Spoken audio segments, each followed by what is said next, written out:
Welcome to Visionaries Global Media, your number one source for podcasting entertainment.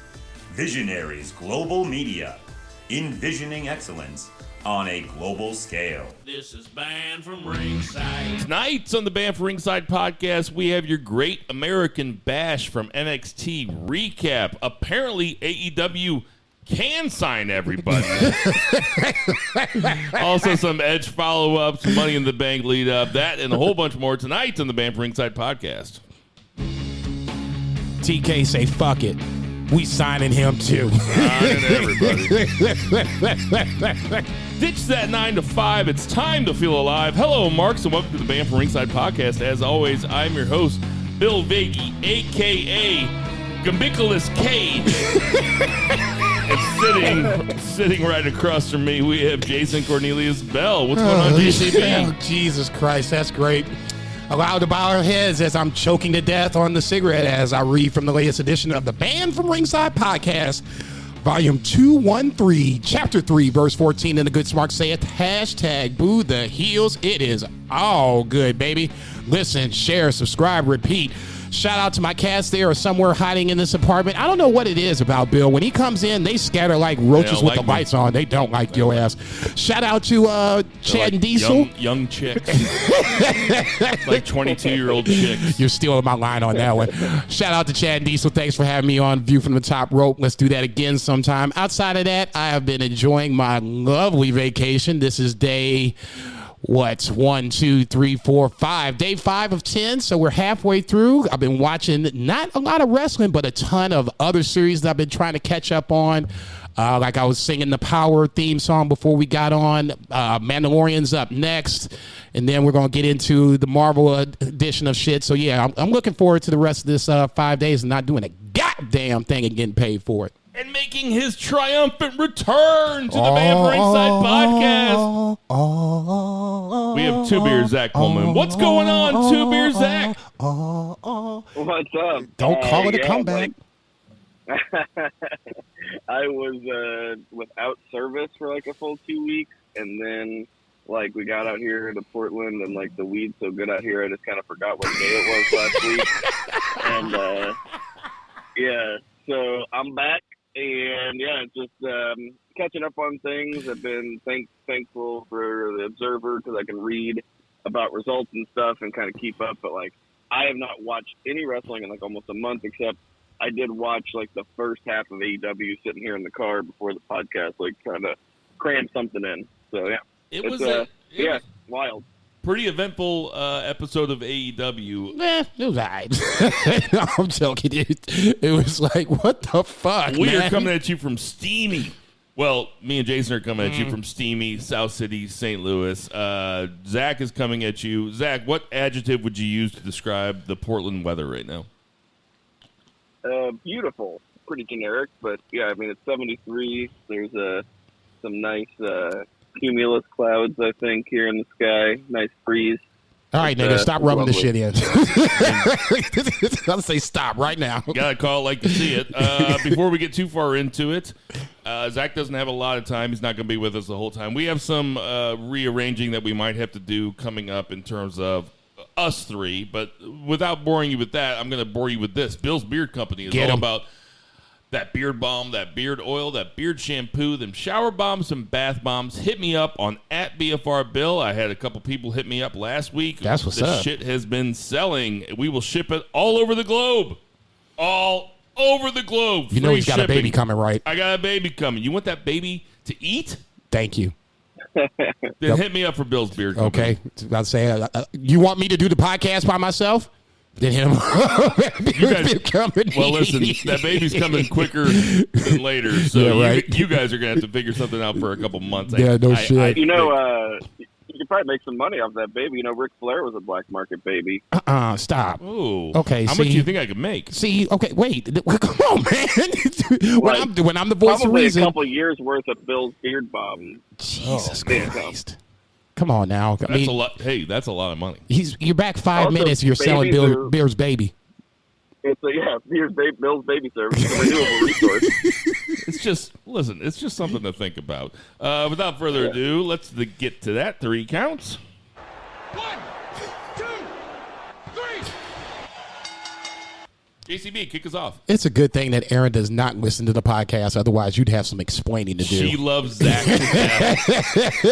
Yeah, until he sells that baby off. She loves Zach to death. Okay. We ain't gonna bring this conversation up ever again. We're naming the kid Two Beers. Two beer baby. Boy or girl? Boy, yeah, I was about to say it can go either way. We're going to do something different this week. We're not going to do chronological because the return of Two Beers Zach Pullman demands that we talk about AEW first. AEW coming from Miami, Florida, home of the University of Miami. Hurricanes can't stand you motherfuckers. Can't even get the shit out. Neither here nor there. Live a crowd for Miami for the first time in, I guess, 17, 18 months for AEW, give or take. They've done Daly's Place, but I guess it's the first time they've been on the road. Better choice of words. In a very long time. So they started off in Miami, Florida. I agree. You could feel it. You could feel it. For me, the biggest takeaway, I'm going to go with Kenny Omega and Adam Page continuing their feud to probably what's going to be an all-out title match. Once again, Evil Uno comes out on behalf of one Adam Page, which kind of doesn't make sense to me, but I guess I'm going to let the storyline play itself out. I ain't got no choice. It's not like I'm going to go in there and write the shit. Neither here nor there. Once again, Kenny kind of, brushes Evil Uno off, as he should, because at this point, who is Evil Uno? You're not even on my radar if you're Kenny Omega. And, of course, mayhem breaks out, and Adam Page comes in, and we see the callback to, and I can't think of the match it was, but it was when they were the tag title champs, and we all kept thinking that Adam Page was going to flip on Kenny Omega, and you saw Adam Page on the outside of the ring on the far left, and Kenny Omega in the middle of the ring, and I stopped right there. I was like, "Oh shit, this is a callback. This is crazy," and I kept thinking, "This is the Buckshot. This is the Buckshot," and they didn't do it again, which is an amazing tease if you picked up on that callback. From there, it's going to lead up to, I would assume, an eventual all-out title match. But first things first, Kenny Omega has to get past. Well, I have to take that back. That's for the Impact title. So that's so many titles, so little time. Well, him and Don Callis, they needed an entourage just to carry around Kenny's belt. That's what Callis said during the promo. Which is, I think, is an amazing part of why I think people just hate Kenny. You should hate heels for a variety of reasons, whether you just can't stand the person, the character, whatever the case may be. In this case, that's why I think Kenny gets a part of this heat, is because the belt collector gimmick is just so heelish that now, I got my boys running around here, wearing the belts, whatever the case may be. So for me, that was the biggest takeaway from the entire 2 hours. Zach, seeing Hangman Page and Kenny in the ring together, knowing that, it looks obviously like Hangman Page is going to be the next contender for the AEW Heavyweight Championship. Would that place... Well, let me ask you this. What do you think about those two guys going against it? Do you think Adam Page is going to take it off of Kenny? So this is such a great storyline because I got through this, and then I just, right before you called the match, the Inner Circle and Pinnacle match had just ended. So that's as far as I got, but I'm so glad that I got to see this segment because the story is so fantastic, and the subtle details, like Jason was saying with the callback to the Buckshot Lariat, and they're such good storytellers on the subtle, in very subtle ways. They don't beat you over the head with it. And this feud is great. I personally think that Adam Page should be the one to take this belt off Kenny Omega. I don't necessarily think that it needs to happen at All Out, right? Because you remember, it took Okada a couple times to, take this thing off Tanahashi.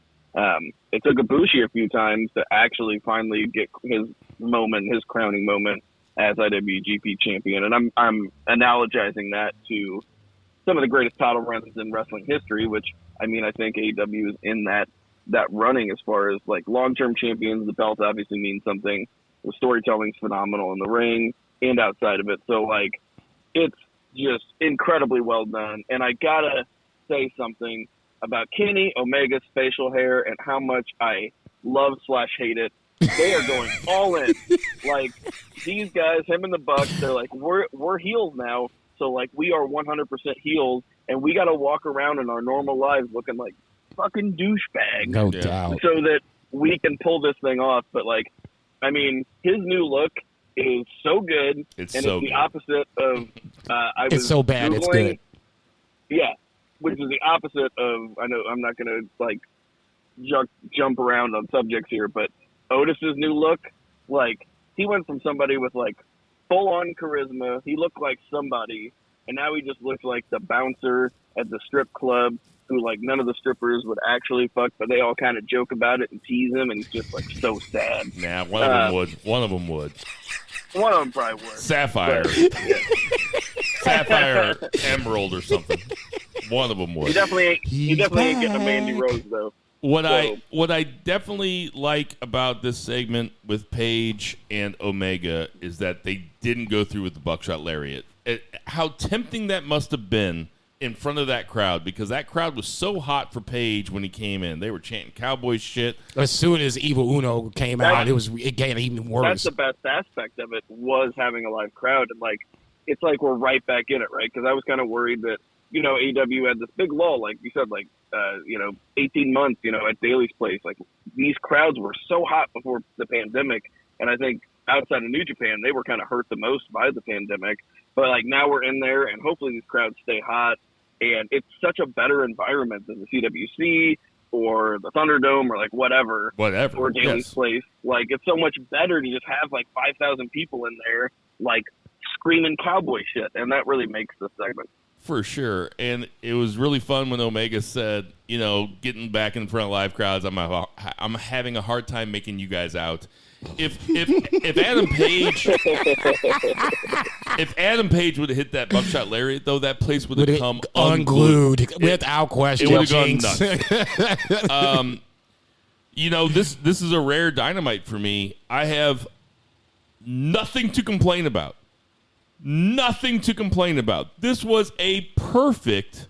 This must be what Zach looks like every single time he watches AEW. I thought it was a perfect AEW Dynamite. Wow. Everything was newsworthy. Everything was done good.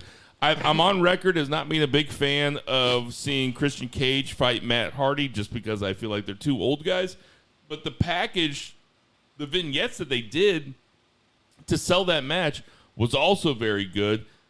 We can start at the beginning, unless you guys want to talk about. Well, let's start at the beginning. Let's talk about Cody versus QT Marshall in the strap match. The strap match, one of the most underutilized gimmick matches that is actually I'm a fan of. Like, this doesn't get used that much, and I think that it presents a really interesting kind of scenario in terms of strategy, kayfabe style. And I really enjoyed this match. The right guy went over. You don't want QT Marshall going over Cody Rhodes. What do you think about this match, Zach? Yeah, totally. I mean, perfect match to open with, in front of new fans, right? Miami fans. You get that Cody entrance, coming from the bottom. They're all going to get big pops. And it's just a good way to fire up a crowd. You get to do the counting and, like, the counting along. Like, the crowd was into it. And it's an old school style match, so, like, Cody's, like, the perfect representation to do it. QT Marshall's, like, a great heel. You want to see him get racked with the strap. You want to see him get slapped with it. Cody's a great baby face. You want to see him getting whipped. Like, remember when MJF, like, whipped him and Randy came out and, like, turned baby face. Like, he's, like, the perfect whipping boy. Yeah, for a different reason. And, strap match is not super utilized. I think my favorite ones when I was a kid were, like, Sting and Vader. But you don't really see too many of them these days. It was a fun match. Well, and all the WWE strap matches basically suck. Like, this had the old school feel where I think the WWE ones, they take away the stipulation where you have to touch all four in a row. Like, yeah, they don't do the corners. They just do, like, a pin submission thing with straps. Like Daniel Bryan Fiend is the last one that I remember, and that was actually decent because Daniel Bryan, like, as far as Rules. Fiend matches go, it was decent. So yeah, Yeah, good point. and Daniel Bryan like has that fair skin, so like his body just looks wrecked from the Right. straps. So. Yeah. For sure. What do you think? Just on the strap match itself, I think a part of the reason why we don't see this is because of the psychology behind it. It's usually a strap match is to keep your opponent close to you because they're always running away. Steel cage is essentially the same kind of thing. You can go with that. So that's probably why you don't see a lot of it. You know what I'm saying? The steel cage has that, that ominous presence to it. The strap is the same thing, but I think it's like 2 or 3 steps lower on the road of a blood feud. If we had to kind of give each, stipulation a level. To me, the cage match is towards the top. That Hell in a Cell, what should be Hell in a Cell, things along those lines, things that should end a feud. The strap match is kind of somewhere in the middle where it could end a feud, but it could always extend it. To me, the psychology behind it is why I think you don't see a lot of it. That said, the match is what it was. You wanted Cody to come out, get the crowd fired up, which he did. Obviously, you wanted him to go over, which he did. From that point, it's what are we doing with Cody? At least that was the question mark coming out of that match. And then obviously we found out what we're going to do with Cody coming up here in a little bit. The answer came a little bit later, didn't it? Like a motherfucker. Sean Spears is cutting a What was the answer? Just so I didn't get there. So, what was it? Just so I know. Well, let's talk about it. Let's jump to it. So in that match, well, the best thing they did in the Cody match was they had the lights go out, which I thought was a malfunction. And I was just like, okay, what the fuck? Live TV. The announcers put it over as a malfunction. The announcers put it over like there was bad weather in the area or something along those lines. Bad weather in Florida. You think they're back on the road, whatever. Arn Anderson comes out to cut a promo, and the lights go out again. And the announcers start putting it over again. They say, we're having weather. Oh, what? And then it stays on a little bit longer. And I was so glad I didn't read the spoiler, or I'm so glad I didn't read what happened last night when I was watching it today, because I legit popped when the lights came back on, and there is Aleister Black standing in the ring with Arn Anderson. And Tony Schiavone just kind of calmly walks out. He's like, fuck this. I don't want any part of this. Aleister Black, who's... I was like, let you boys handle this shit. I'm done. Excalibur calls him Tommy End, and then he goes, but there's something different about him. JR called him Tommy End first, and then Excalibur took that, and then... He goes, but there's something different about him. And then they call him Malachi Black. So he's Malachi Black now in AEW. He gives Arn... Malachi is actually a Young Buck brother, which is interesting. I don't know if that has anything to do with it. Probably not. It just sounds cool. Their names are Nick, Matt, and Malachi? Yeah, they're all biblical. They're very, like, hyper Christian. There ain't no Nick in the Bible. I mean, there's a Matt. There's probably a Nick. I don't know. There ain't no Jacksons. Come on, man. You gonna hold it against him for the last name on me? Damn. I'm just saying, he gives Tony Schiavone, or he gives Arn Anderson the black mask. Cody comes in to cover Arn Anderson. Malachi Black kind of backs up. He's like, okay, take care of your boy. And then he gives the black mask to Cody Rhodes. So now it looks like Malachi Black, on the same night that Andrade debuts on AEW, we have Malachi Black in what was a huge moment. I mean, the crowd went nuts. I went nuts. I'm sitting here like, oh, shit, it's Tommy fucking End. It's hard to work people in the internet era of wrestling, but it was huge. What did you think, Jason? 2 or 3 things. Talked to Tinder Mahal this afternoon, and he obviously was extremely excited about it. And he was saying that he has hopes for Malachi Black to be in a top star. I had to have him pump the brakes a little bit because I've said this before and I'm going to say it again now and kind of, really double down on it. This should be the last signing for AEW on the men's side for a little bit. We're getting to the point where now guys like Lance Archer are getting forgotten. And someone that size, someone of that caliber of talent shouldn't be sliding by the wayside and being shown on dark elevation. Nothing wrong with dark elevation. There's plenty of talent there. But I think in this scenario, Lance Archer is an example of why we're getting to the point where I think instead of the loaded roster, I had to put the B in front of it and call it bloated. Now, that being said, I think... Well, and also replace the D with the T because it's not loaded. It's... God damn, here you English majors go. Anyway... That's just spelling. Anyway, my point being is this. We need to start figuring out what we're doing with other guys instead of bringing more guys into the fold. Was this going to happen? Probably it was going to happen. 30 days instead of 90 days, I think, is the other kicker that's starting to come up because it wasn't that long where Aleister Black was released. Now the theory is either WWE dropped the ball and didn't make him do the 90 days like they do with normal talent on the main roster, or Sean Ross. He actually had a 30-day opt-out. Okay. Yes. Sean Ross Sapp reported that WWE kind of dropped the ball and forgot to extend the no-compete clause to 90 days and left it at 30. I don't know if that's true. That'd be a really good thing to leak if you were trying to work people with having Aleister Black come in. Another good way to surprise people is have Malachi Black's wife re-debut with WWE on SmackDown. Total smokescreen on that. Let me ask you this, Zach. Do you think that we're reaching critical mass in terms of too many guys on the roster? I mean, I think you're getting up there. I think you definitely have a balance of people that you bring in because you want to utilize them, right, and you have ideas for them versus bringing them in so that the other side doesn't get them. And I think WWE, they've been doing the bringing people in so that people don't get them.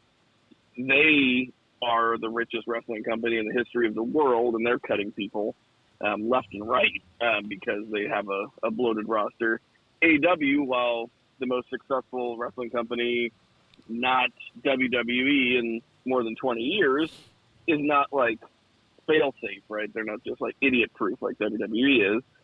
And I'm sure that they have, it's in the budget, right? But you definitely want to have plans for these guys. You don't want them to get lost. They do have more television coming. You want that television to feel like an A show. So maybe you have, since we have that split, it's not dark elevation. It's a new television. Maybe we can not split the roster, but just get more time for some of these guys. But yeah, I mean, we're getting up there because AEW, if you notice, one of the reasons I like it, and also one of the reasons that I criticize it at the same time, is like there's so much going on all the time. It's a 2-hour show, and so much happens every single week, and I like that because it keeps it exciting, but it also feels incredibly dense, and you're shooting angles like inside and outside every match, so it kind of feels like there's more run-ins than there should be because you always want it to spin off into an angle because they want these storylines to continue. So, yeah, I mean, we're definitely getting up there, especially for the 2-hour show. I'm hoping the 3-hour show kind of relieves some of that pressure. It's like whenever you really got to shit and then you just like have like a little fart and, it just kind of keeps it going. But if you keep packing too much more in there, it's all going to have to come out eventually. So hopefully, AEW doesn't shit the bed. A couple things about I basically agree with everything that Zach said. Shit. A couple things. I thought they did a really good job because I agree. Like, they pack so much stuff into 2 hours that nothing really. You don't get a lot of time to sit with it as a viewer. Now, we get time to sit with it because we sit here and talk all the time. But not every wrestling fan has a podcast. Only about 75% of wrestling fans have podcasts. Give or take. But I thought they did a really good job with the Ricky Starks, Brian Cage thing because that was from AEW Dark, and they did a quick recap of it, and everybody didn't have to get their entrances. I know who Ricky Starks is. I know who Brian Cage is. I know who Taz is. I know what the story is, basically. I didn't see that when it happened live or on live to tape or whatever, but I thought that was really effective. And they could do stuff like that. The other thing that I'll say is, while they might be signing a lot of guys, Andrade and Malachi Black and Miro and John Moxley, those are probably the 4 biggest signings they've had from WWE. I mean, you also got Christian, you also got Sean Spears, you got guys like that. But, I mean, those are 4 guys. Not nearly the same atmosphere, but go ahead. They have presented all 4 of those guys as absolute stars, especially Wednesday night when they presented Andrade, when he came out in his suit with that mask on and Vicky Guerrero flanking him, and he looked like a fucking star. You didn't have to watch NXT. You didn't have to watch WWE. You could just see that guy come out, and if you'd never seen him before, you'd be like, who the fuck is this? Yeah. I mean, he looked awesome. Aleister Black comes in. They kind of worked us with the first lights out, and then the second lights out, and then Aleister Black stand there, and then he takes out Arn Anderson, who, by the way, sold that black mask like he was 25 years old, man. He had to love it. No, you can kick me. No, please. And then he takes out Cody. I can't believe he kicked Arn, because, I mean, I watched Arn retire on TV whenever I was a child from a neck injury, right? Like, right. Arn was one of my favorite wrestlers, and I'm, like, crying because he's retiring, even though he's a fucking heel. But, like, he's retired. But anyway, I'm just saying, like, he's an old dude to get kicked in the face, so that's awesome. I'm sure he volunteered for that episode. Oh, man. The microphone flew out of his hand. Right? Spun around like a million times. It was like Mike Tyson's Punch-Out and shit. So we also, starting from the beginning, going chronologically, we had Inner Circle in a 3-way match against the Pinnacle. It was LAX and Hager versus Wardlow and FTR. What you think about that, Zach? I mean, definitely like continues to further the storyline. It was a fine match, very well wrestled. All these guys are super professionals. Except for Wardlow, who's like a little bit greener, but he's still really good at what he does. And him and Hager have good chemistry together.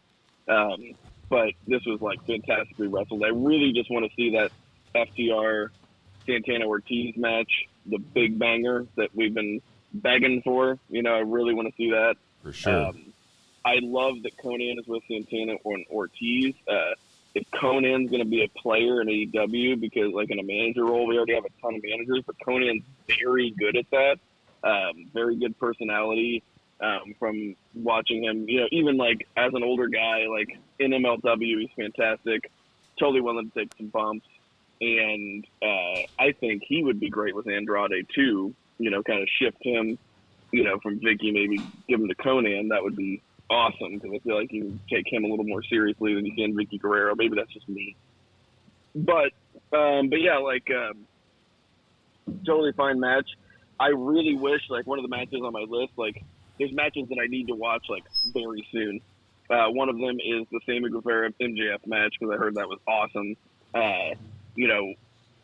Continuing that feud. And then I got to watch that Stardom match from a few weeks ago that Jason will tell me which one it is. But I heard those ladies, like, totally ruled. But this is a good continuation of this storyline. And, I think it's totally fine because we still have gas left in the tank for these guys, right? But, yeah, it was a good match. And also the heels went over. The Pinnacle's got to go over sometimes. They haven't been going over enough. And that's where my biggest point is that they finally are starting to get to the point where the Pinnacle feels like they're more legit than they were, say, a month ago, give or take. Well, then the next segment was Jericho and MJF in a sit-down. This segment, to me, is noteworthy because fans are back. Fans are back. Some guy tried to break into the ring, and while the camera was on Jericho, Jericho punched the dude and then, like, helped security get him out. MJF says to the crowd, any more of you white trash, fat, southern trash, or whatever he said. Yeah. In St. Louis, we would call them Hoosiers. Right. Anybody else wants Indiana to, people taking offense. anybody else wants to come at me, give it your best shot. And JR is like, well, we really don't condone that. Like, I wouldn't be surprised. I wouldn't be surprised if they got backstage and they were like, hey, MJF, like, let's not really invite everybody to come on in. Let's not do that. If you remember, WCW used to do plants. They had plants run in, and they would have like a plant fan run in, and then real fans started running in, which is like not cool, like at all. I don't know why they did that. You're not part of the show, guys. Come on, You're not man. part of the show. Look, As a kid, it was like kind of exciting, but it's dumb. And I tell you what, if anybody in this current era is going to get real heat, like Bobby Heenan saying, was shot out outside of a stadium in Chicago, because the heat, like during kayfabe shit. If anybody's going to get real heat like that, it's definitely going to be MJF, because that dude barely breaks character. So yeah, and that's what I was getting ready to say. I'm sure there's a lot of guys that look at MJF. They're like, I could kick his ass. Yeah, and that's what I was getting ready to say. And you really don't get it until it's like the Malice in the Palace, and the fan came out. And he was squared up, and then Jermaine O'Neal was like right in front of him. And so now he's standing there like this, and now you're fucked. You got your fist balled up in front of somebody that's clearly a superior presence over you. What you getting ready to do? He got that work. So I mean, I get. The funny part about this is fans are back, and it's good and bad. This was the bad part about it, because whoever this fan was so hyped, started pre-gaming early, got there, and then for whatever reason was just like, fuck it. I can take Chris Jericho right now, and got that work. I pre-game early. All I do is take out anti-Semites when they come into my bar. Hang on, man. Let's go save that story for later. I don't know if Zach heard the Are You Jewish guy story from last week, but Zach, you would probably enjoy it. Dude, I was getting ready to say, if you don't listen to the pod at any point, just go back for Are You Jewish from last week's episode. Yeah, listen to my story from the bar when the guy kept asking everybody if they were Jewish. It's pretty funny. But Jericho also rolled with it like the complete pro that he is. Obviously, nobody thinks that Jericho's not a professional, but it was fun to hear him tell MJF, I should have let that fat piece of shit beat your ass, basically. I'm just like, oh, hello. MJF has to go over here. It looks like MJF is setting up a gauntlet for Chris Jericho to go through 4 other guys until he gets to MJF. You like this? I don't really like it. Okay, that's what I was getting ready to say. There's got to be something. Well, I like the segment. Well, when I say I have no complaints about AEW, I mean that I was enthralled with the entire episode. Agreed. Even the main event, which we'll get to, but any other thoughts on Jericho and MJF? No, I agree. I would like to think that MJF is going to win, but once we started talking stipulations, it started to remind me of Cody Rhodes all over again, and that part kind of took me out. But I understand it. This is, part of Jericho being a babyface, and this is what babyfaces do. They got to overcome the odds. So, well, like MJF, never loses either. And I was actually kind of upset. So if I would have been on the podcast last week and currently watching and stuff, I know I saw the recap and the result. They showed Shawn Spears hitting with the chair, and I know that it was definitely not a clean win. Even though on MJF's graphic this week it said insists he won clean over Sammy last week. It totally popped me. But I love their graphics, by the way. Oh, so funny. But I was legit not upset, right? But I was just I didn't think it was a good move to have Sammy lose, because MJF never, ever, ever loses. He lost one time, and that was in his world title match that he earned from being undefeated. No, that's it. I'm going to push back a little bit on that. I'll say that he doesn't lose in singles. Okay. Well, he never takes the pin either. So then here's my bigger problem with, once again, the AEW rankings and how we, wins and losses matter. When the Pinnacle loses to the Inner Circle at Stadium Stampede or whatever, that's a loss on MJF as well. Granted, somebody else took the pin, but the Pinnacle lost. So in that scenario, you don't have a truly inflated, win-loss record for MJF. He's taking those L's, but I think the more important thing is that we're focusing on the singles portion of MJF, because ultimately that's where I think we all think he's going to be at some point, is the world heavyweight champion, the AEW world heavyweight champion at some point. So you got to keep him strong, and you got to keep that record strong. So I think that's part of the reason why MJF went over Sammy first. Do I think totally, I get it. And I love that they keep people strong. Whenever Moxley won the title, it's I remember joking on the podcast. I'm this is so hard, guys. You just have this guy that all the people love, and you just have him win all the time, and then you have him win the world championship. It's so easy. It's gonna that's be all they did. It's gonna be even better when MJF does win the title at some point, and you've built up all of this good currency with the Sammy Guevara feud, and then they cross paths with the title on the line. This match. Well, I'm sorry. Last week's match was, not necessarily the end of the world. It's just a precursor for things to come. I got you.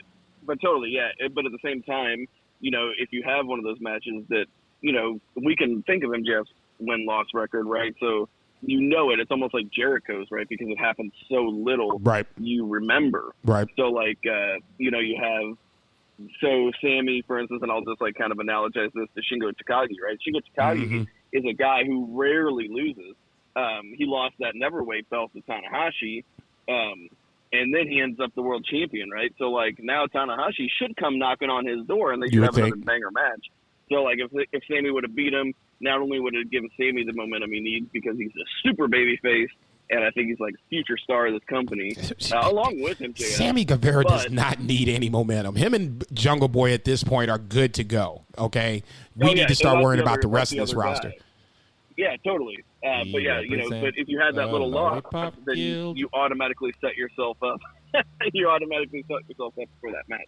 Not that they wouldn't already be set up for the match anyway. But anyway, I can see both sides of it. I was just kind of surprised. So we already talked about Andrade making his debut. I will say that it never occurred to me, even though he had Vicky Guerrero, that he was a heel until he put Seidel in the. It just never. I know you're giving me that look, but I feel like everybody was so excited about Andrade, myself included, that him being a heel just never even occurred to me until he put.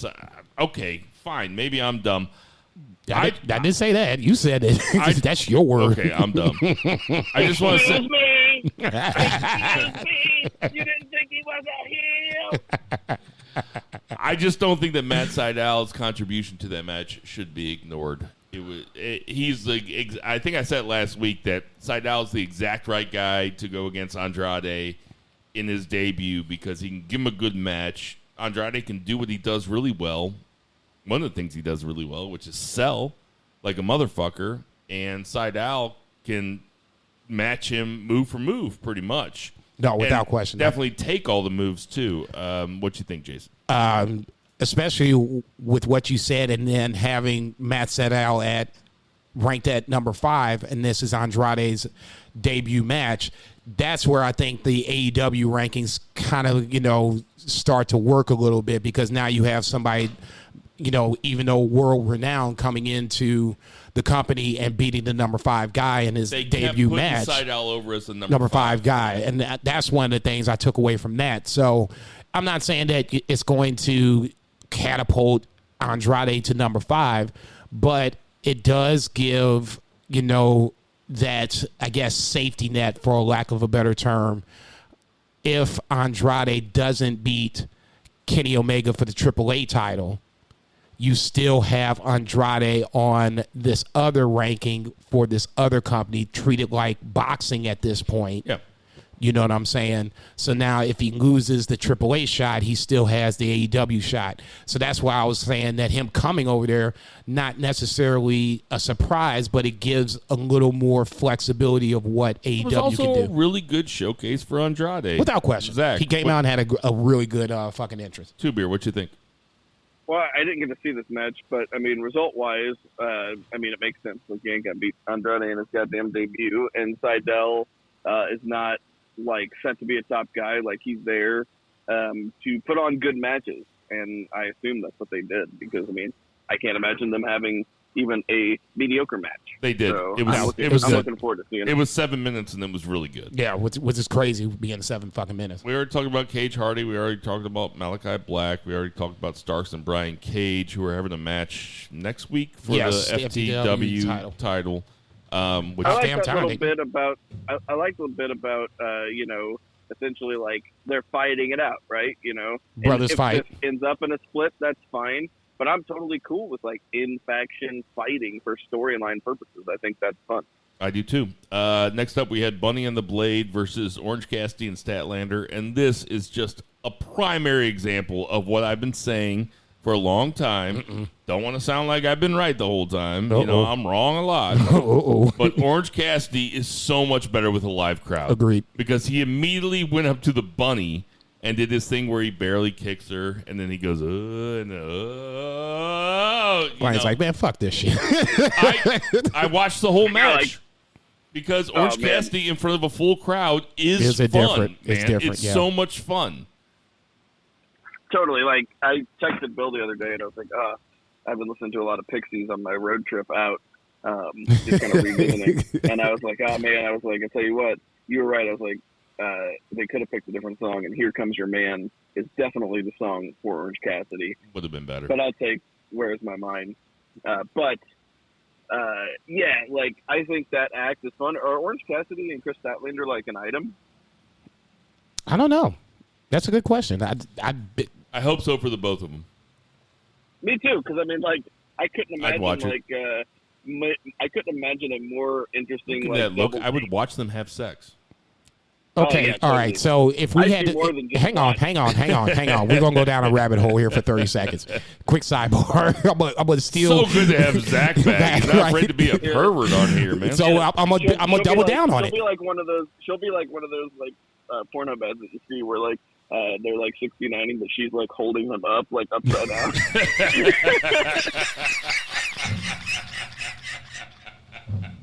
I'm dead, dude. I'm dead. So, like one of those things that doesn't make you horny. You're just watching it like, wow. Chris Statlander, I didn't know you had it in you. Chick's impressive. So if you had to watch one porno, Statlander or Orange Cassidy or Anna Jay versus and Jungle Boy, which porno would you watch? Oh, come on, Anna Jay. Come on. I gotta ask. And Jungle Boy, because they're both so beautiful. Yeah, but the thing is, I don't watch porn for the dudes though. Well, I mean, these are pretty boys. So you're just asking me which chick is hotter, basically. In a roundabout sort of way, yes. Yeah. There's also that, and also like which dude like fucks better, because like Orange Cassidy would probably be kind of lazy about it, like on top a lot. And I think Jungle Boy was hands really in his pockets, right? Giving them lazy thumbs up. You're doing great, babe. Yeah, right. Like it's just like a really weak thumbs up to be like, "Hey, did you come already? Can I finish?" Next up, we have a guy that showed up on TNA or on Impact, who is Dan Lambert. Shit. Dan, the whole fucking show Lambert. I don't know a lot about this guy. I know that he's a big MMA guy. Turns out he cuts a fucking great promo. Just an incredible promo. And Lance Archer comes out. He's talking down AEW. He's like, if I want to watch some good wrestling, I'll pull out some VHS tapes. Oof. He said VHS. I was like, he was talking about like Wahoo McDaniel. And Lance Archer comes out and puts him down for, to defend the honor of AEW. You have to think that he's coming back with some MMA guy to fight Lance Archer, right? I mean, why else would they have it? Jason, you're the MMA guy here. No, I wouldn't say I'm the MMA guy here. I would say I'm the... I'd say you're definitely the MMA guy of the three of us. Okay, fair enough. Yes.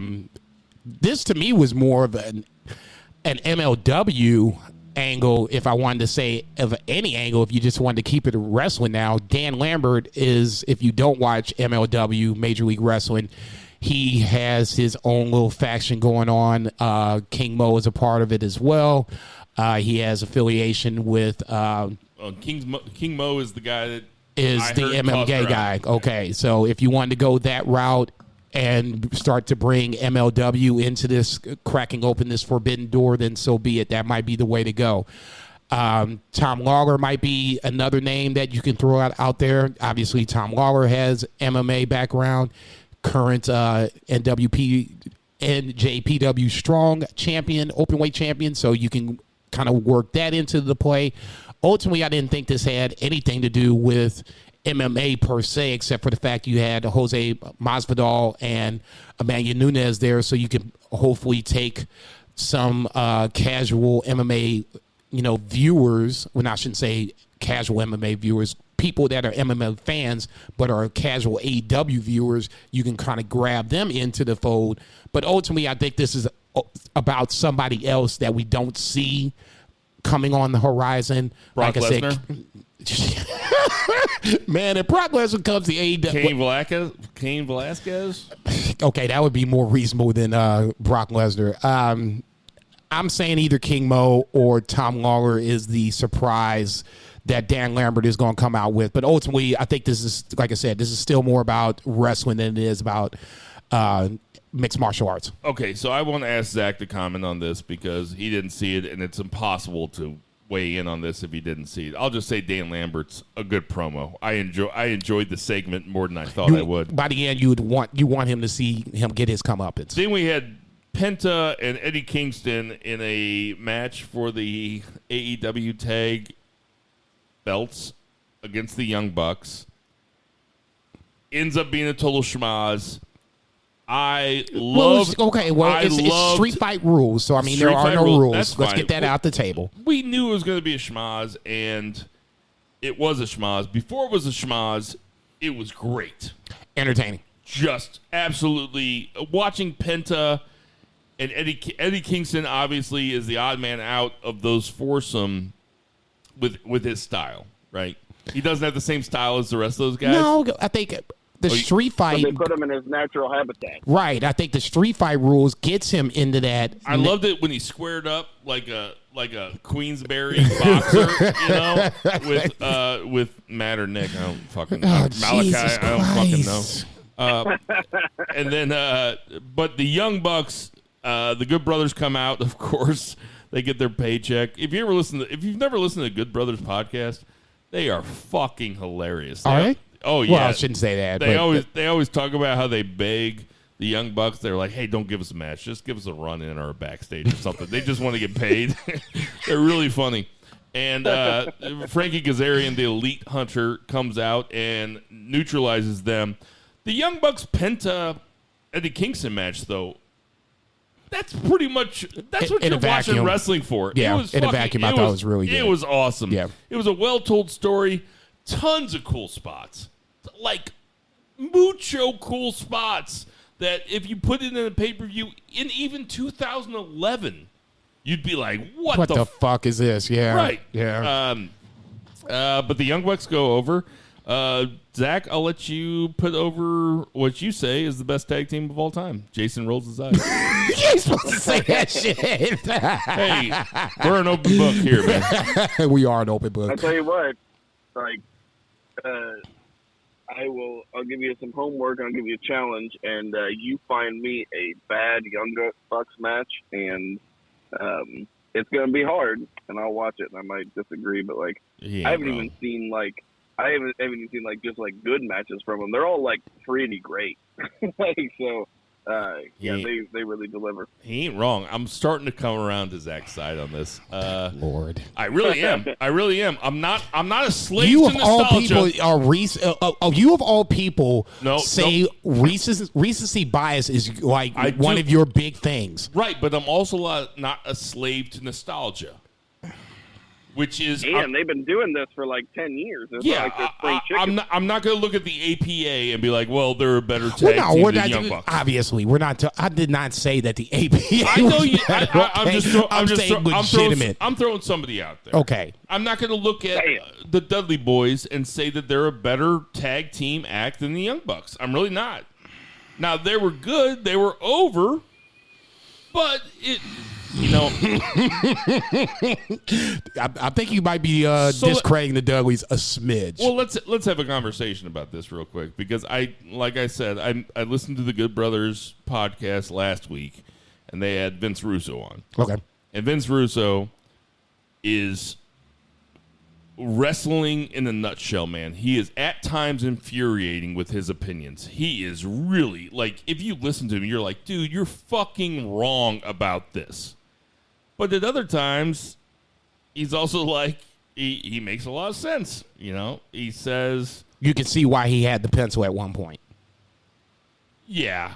I mean, he definitely, like, he says, I don't like matches that are over 12 minutes. There's no reason to have a match over 12 minutes. He hates in-ring work. He's like, there's no point. He's like, everybody knows it's a work, so why do we even care about the in-ring? Why are these guys trying to shorten their careers while trying to get a 5-star rating from Dave fucking Meltzer when really it's an entertainment business and you're just trying to entertain? Perfect for WWE. Perfect for WWE. But, I mean, the counterpoint to that, and when I'm cutting the grass and I'm fucking listening to Vince Russo, this is how Look at you being suburbia. I know, this is how I cut the grass. Right. If you get, because this It looks like me driving a motorcycle. Right, exactly. I was getting ready to say because you can't see him. You know, it's like he's punching with left, right It's fist. like I'm on Excite Bike, for those of you old enough to know what Excite Bike's like. Nice. Oh man, I love Excite Bike. That was the shit. Yeah, it fucking rules. Oh, my kid loves the Excite Bike level on Mario Kart, and she was like flabbergasted that it was like built on an entire game. And I was like, yeah, we can play this game. Yeah, Like, you can build your own fucking ramp, motherfuckers. You'd always overheat. Right. The little guys, like, you know, coming from the side. I'm like, come on, motherfucker. Put it down. It goes faster. But, man, what the fuck was I saying? Well, you're getting to your point. You're getting to your point about the Young Bucks being the best tag team in the world. Yeah, but see, crossed off on Vince Russo and Excite Bike. but the Young Bucks are entertaining though. Like the matches are entertaining. Like he went on a big tirade about how he doesn't like New Japan. He's like, because I don't like in-ring stuff. He's like, there's no story there. There's no story there. There's no story there. And it's like, well, that's because you have a pea-sized brain, Vince Russo, and like you don't have the attention span. That's what I was going to say. Because you're a fucking idiot, and you say bro 4 times a minute, like you're fucking Rain Man, and you can't fucking, like, you don't have the attention span to, like, actually enjoy. You know, Vince Russo might not have gotten, because he wouldn't be paying attention when the lights went out during Cody QT, and when the lights went out, and then to realize that you're getting worked, and then all of a sudden Aleister Black's there for one of the biggest... You don't get many post-pandemic pops that we've seen so far. Not even post-pandemic. It's like at post-internet. Like you don't get a lot of pops where you don't expect the guy to be there, and then all of a sudden the guy's standing there, and you pop, and Aleister Black is still there selling the eye injury from WWE. That was the one thing I wanted to talk about. Selling the eye injury. Yeah. It's like, man, Kayfabe style. Kayfabe style. It fucking rules, man, and. That's where Vince gets it wrong. Now, there's a couple things that Vince Russo says that are correct that we don't have to go into. But I mean, no, let's not give him too much credit now. That's what I'm saying. I mean, it's the good and bad when it comes to Vince Russo. I can see and I hate to even use this word, but I'll just say intelligence from the Vince Russo part, but the fact that he thinks that matches shouldn't go past a certain limit because it doesn't tell a story in ring, that's just bullshit. Yeah, that's stupid. Only a Sith or a stupid fuck deals in absolutes. Ooh. That's true, man. That's true. Look at my boy. Let's get to that. 2 counts. I'm going to peace it out. 2, 3. Hey, Zach, thanks for hanging out. Give my love. Thank you, guys. Give our love to the family. Yeah, man, Zach, good to have you back. We'll talk about the next couple weeks because, like I said, well, not like he said, things might start getting a little interesting coming down the stretch. Things are going to get a little weird over the next couple weeks. I'm going to have a new human. Yeah, and I'm going to start an OnlyFans to afford to live out here. So, okay. OnlyFans /2beer. That's just, I make that joke. Is that but the number? Apparently OnlyFans. Is that the number 2? Number 2. Yeah, I was getting ready to say, get it. Good. No, we got to be That's specific. actually what I'll be doing on the OnlyFans. Is just straight number 2 all the time. So. Next thing you know, Zach's like a millionaire. Right. We're going to Portland, baby. right into the compost with my recyclable toilet paper. About to say, wait, you can't go. I'm going to Portland. Bro, what's your Venmo? All right, Zach. All right, good to be back, guys. Thank you so much. Good to see you, too. Be careful, man. See ya. Peace. Okay, so the 2 count is going to be the Great American Bash that was on NXT. Also, a really good fucking show. Yeah. No, it's all bullshit aside. I was kind of apprehensive about the show just because I thought some of it was predictable, but the matches I thought kind of, especially the curtain jerker match, kind of usurped all of those little, I guess, I won't say misconceptions. So but what do you think about the curtain jerker match, which was Ciampa and Timothy Thatcher versus MSK for the tag belts? MSK ends up going over. Weird. Clash of styles. Yeah, well, not even Clash of Styles. Well, I guess that's on the list. But, I mean, to me, though, and I guess this is where maybe WWE doesn't do a lot of face versus face or heel versus heel. MSK, to me, was and still is a legitimate face tag team. Obviously, the tag team champions versus Ciampa, who's arguably one of the Mount Rushmore of NXT, and Timothy Thatcher, who has, some good moments at NXT, but I don't think anywhere close to where Ciampa is. It was weird to see how MSK was just getting booed, almost disparaged by the CWC fans for being just who they are. They didn't do anything in storyline for them to get this heat that they're getting, but throughout the match, it wasn't like the main event was, a dichotomy of Adam Cole and Kyle O'Reilly fans. For this match, it felt like it was really Ciampa and Thatcher were the fan favorite, and MSK became the heels all of a sudden. It'd have been, cool to see them, go into a little heel persona for 30 seconds because I know they can do it, but neither here nor there. That to me was the biggest takeaway. The second biggest takeaway, obviously, Clash of Styles, because I thought that was going to be the big thing coming into it. This bad boy was a barn burner coming off the jump. I kind of wish they... You're talking about the first match. Yeah. Yeah, it was a barn burner. I kind of wish... I loved it. Yeah, I kind of wish there would have been some sort of false finish so that way we can kind of continue this feud a little bit, maybe see where this goes, but ultimately the right team went over, number one. Number two was a good way to start off the pay-per-view. I'll use that in quotes. And three, to me, the biggest thing is, once again, even though it's not live fans, the CWC feels like they're fans. It's not the Thunderdome. And the CWC was rooting for Ciampa and Thatcher to win. It was just crazy. The way that it was fans and not plants right. or not other wrestlers that were being told what to do is because they were cheering for Ciampa and Thatcher. And with zeal. Yes. And to me, that's cool. Like... Let it happen naturally. Yeah, I might not agree with it, but I was just. But that's what I think was the best part about it because I didn't agree with it. And I'm just like, wow, this is crazy. It is strange though because I watched. What's the black guy's name? Wesley, right? So when he came into the ring, and I also didn't watch spoilers for. I actually watched this live, so I couldn't have gotten spoilers, but. When he came to the ring and he's like, these are coming home with us, I was like, because we talked about this last week, I was like, they do kind of, that they're getting treated like heels. I was almost like maybe they're leaning into it a little bit.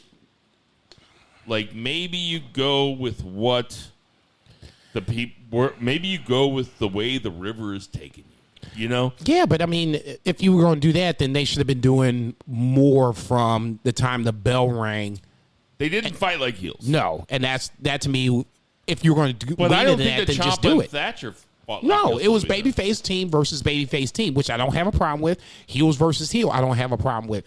It was, like I said, to me, it was just weird to see the CWC not be split. It was really a Ciampa and Thatcher crowd, which was kind of a surprise. Right. They were like, let's go Ciampa, and then like it'd be like, MSK. Yeah, right. And I don't know if and Vic Joseph was like, oh, they're 50-50 no, here. they're, It's like, they no, really they're not. No, You know, they're and not. that's what the crazy part about it is. Outside of that, this I think match, the right team went over. Yeah, I would, like I said, for me, I would have liked to see them extend this in some form or fashion, whether it was a DQ finish or a time limit draw, which is the other thing I was going to say about Adam Page and Kenny Omega.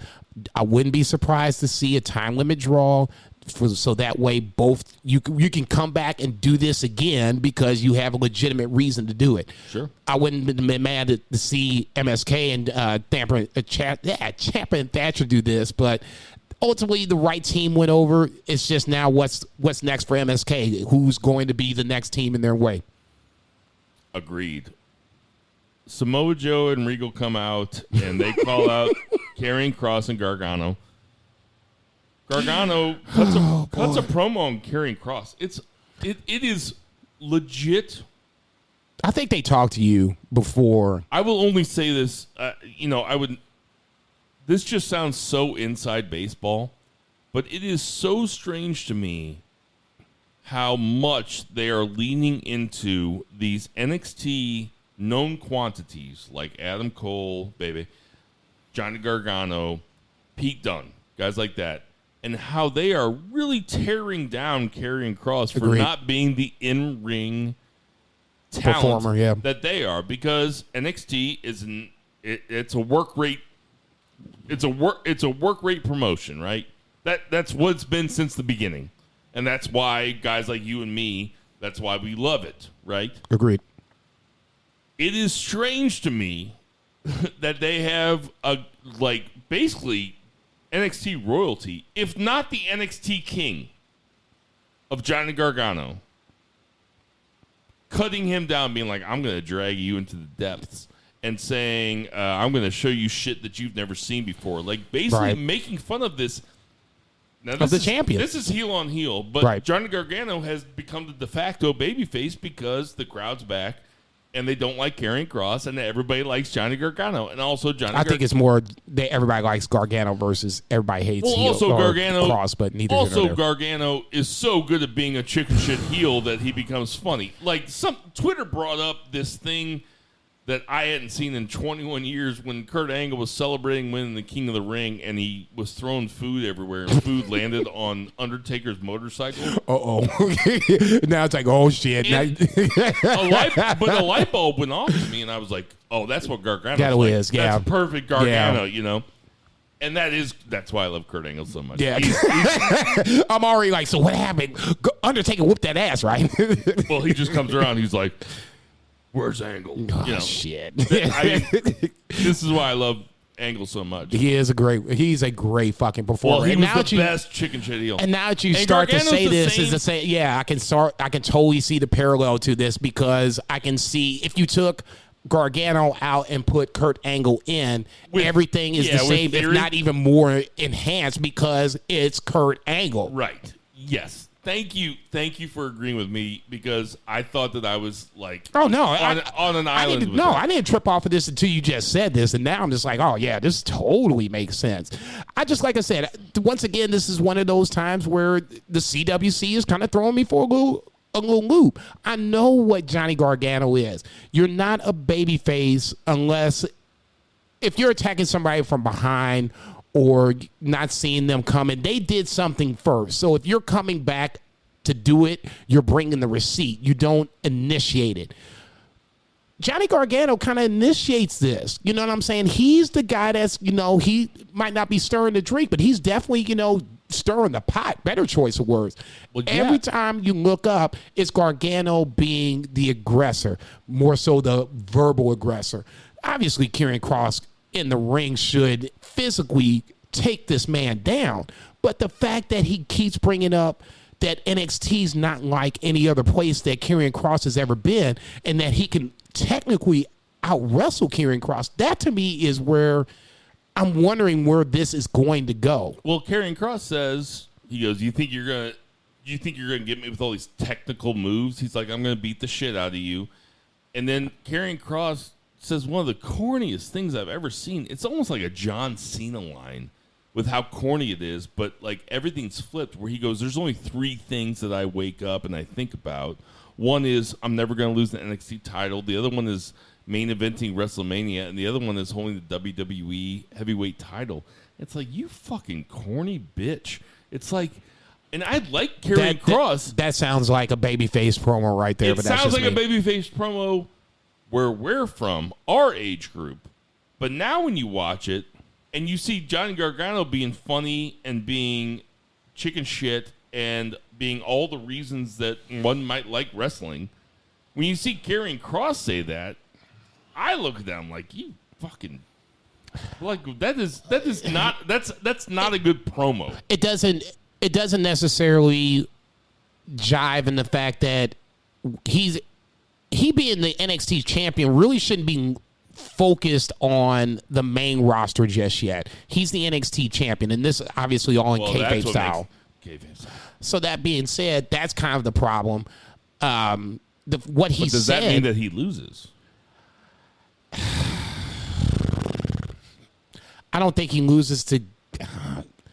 Okay, there I guess is the rub, because if he loses to Gargano, and I'm just throwing it out there because that's next in line, is that a step down? Is that something that makes Karrion Kross look bad? I personally don't think so, because I mean Gargano is, you know, who he is. He's great. That would he may make him a 3-time champion. But they have been demeaning to him. They have been and Adam Cole, baby, have run him down. And Pete Kyle O'Reilly not as bad. Pete Dunne, but I mean, Kyle O'Reilly was a fedora. I can't take him seriously. I think this is more of a scenario where it's one of 2 things happening. They're running them down to ultimately take the title off of him, and one of these 4 guys we just brought up takes the title off of him. Or he does what he says he's going to do, which Kevin Owens did it when he was running down John Cena for the U.S. title. It wasn't the world title. He was NXT champion at the time, and he defended the NXT title and then was running down John Cena for the U.S. title. It could happen. I don't necessarily think this is the way I would want to go, but I think this is the way you can do 2 things at once: introduce Kross to the main roster and still have him be NXT champion. Who do you think is going to win? Fuck. I'm gonna go with Kross. My gut really says. I am too. My gut says that Gargano probably should win and just do it the way you normally do, and just let Kross go up to the roster and be done with it. I just don't think this. It's the with Samoa Joe being back. I don't even care about Kross. I don't care about Kross and Gargano. I don't care about Kross and Cole. I care about Kross and Samoa Joe. That, to me, is the money match. I want to see Samoa Joe in a match that's going to mean something. If you're not going to do it on the wrestle? At some point, I won't say this. I won't say that. I will say this. I don't know if he's medically cleared, but he said in an interview the game plan for him is to come back into the ring. If he's on NXT, then there's only a few guys that I want to see him wrestle in the ring for whatever reason. Adam Cole, baby, is one. Karrion Kross is the other. As long as Kross has the title, now you have a reason for Samoa Joe, more so of a reason for Samoa Joe to go after Karrion Kross. He would have to be, you know, in some sort of way assaulted so that way he can go after him, and now he's the champ. There's been a couple of times where we've seen them, you know, Tuesday included, when Karrion Kross came in the ring and they did that little face-off and they got real close. That's the WWE kind of way. I'm not saying it's going to happen. Samoa Joe also had a little smile on his face when Karrion Kross said, "You put on your wife's pants." He liked it. Okay, hey, good. More so to my point. It was kind of like when Joe didn't break up Kyle O'Reilly and Adam Cole last week when the heel hook was on. Same thing. He wants to be impartial, quote unquote, but he knows in some form or fashion there's people that he doesn't like. Adam Cole, Bebe is one. Adam Cross, Karrion Kross is the other. So in some form or fashion, one of these two, whoever the champion is, should be the first to have Samoa Joe in the ring for his comeback on NXT. It shouldn't happen on the roster. It should happen on NXT. Even more so, the cherry on top of the cake, it should happen for the title. All right, here we go. I just found out that Jason keeps bread in the fridge. Is that wrong? I don't keep bread in the fridge. I just don't like the fact that it just outside of the refrigerator, it feels like it gets old faster, if that makes sense. I don't like cold bread. There's a toaster oven to the left. You toast all your bread? Not all of it. If there's turkey, I don't think you should heat up turkey like a turkey sandwich. I think that should be cold, but like ham, pastrami, shit like that. Hey, man, this is your place. Sorry to put you on blast like this. Thanks, Paula Dean. Next up. Racial undertones included. Next up, we had Cameron Grimes versus... Yeah, Cameron Grimes versus LA Knight in a if LA Knight loses, he's got to become if Cameron Grimes loses, sorry, that Paul Dean thing. Start over. Let's take this out. Let's edit this out. Yeah, because like we always do it. If Cameron Grimes loses, he has to be LA Knight's butler. Cameron Grimes loses, which both of us called last week in what I thought was a very good match. Yeah, arguably one of the two best matches of the night. I loved it. I'm on record as saying that this is one of my favorite feuds of the year, of maybe the past 5 years, maybe the past 10 years. I love these guys. Yeah, you couldn't let Cameron Grimes win this match right now. He has to be humiliated. We have to see this going for like vignette after vignette for a few weeks, and then we can come back and revisit it. I'm actually looking forward to the vignettes. LA Knight winning and then backing up the ramp and saying, hope you bought a plunger, hope you bring in your cleaning supplies, I'm gonna love owning you. Okay, that's heel 101 right there. Yep. Even Vince Russo would like that. He won clean, which is that's what I was honestly, that's what I was waiting for. He didn't win clean because he DDT'd him on the outside of the ring on top of the belt. Okay, but which adds a little. What we know about CTE fucks him up a little bit more. No, I'll say that he won clean, quote unquote, because in the sense that when he was trying to reach for the belt, when he brought it in to introduce it to the match, the referee stopped him. They scuffled for a little bit, and the belt got away, got to the edge of the apron or whatever. So as he's reaching for it, it goes off of the apron onto the floor. I don't think he meant to DDT him on the title. It just so happened. Wow. No, wow. I did no. Okay. That's the way. Right. That's the way I interpreted it. That it just so happened. No, I'm dead ass serious. That's the way I took it. I can't. And then from there, I can't imagine. We don't have to talk a lot about this because we're both on record about this. It was a good match. Mm-hmm. I can't imagine a better use out of Cameron Grimes or LA Knight in this moment than having these guys in this feud. Right now, because of what we're doing at the top of the card, if we weren't doing that, I would have a problem because I think either or could be a top of the card guy, especially LA Knight, because he can talk really, really well. But this the puts fact him is in a mid-card kind of feud with a title that, isn't recognized by the WWE, right. But now, I'm into it. I want to see what happens. They're fighting next. for something. Yeah, and that's really what we want, at least that's what I want, is that these matches actually mean something versus just rolling the ball out and just see what happens. Me too, This is where...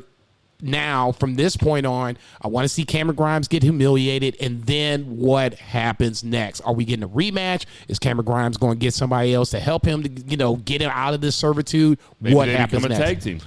Who the fuck knows? Who the fuck knows? Jesus. You could go a number of different ways. The options are open. I'll give you that. They announced the guys from the breakout tournament that starts next week. I don't really know any of these guys. We've seen a couple of them. We've seen Carmelo Hayes. Trey We've seen Baxter. Trey Baxter is Right. formerly Blake Christian for those who are indie fans.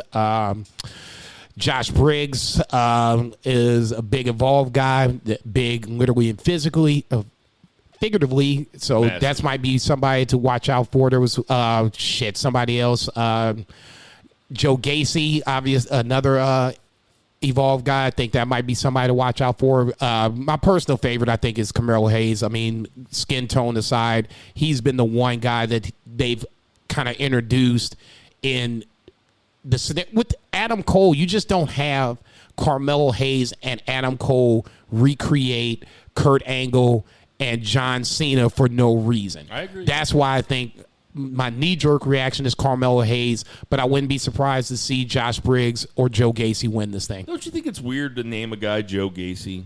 I mean, when you look at the 8 names on here, you're like, oh, that's a fake name, that's a fake name, that's a fake name. Joe Gacy, what the fuck? Like, that's like naming a guy John Dahmer.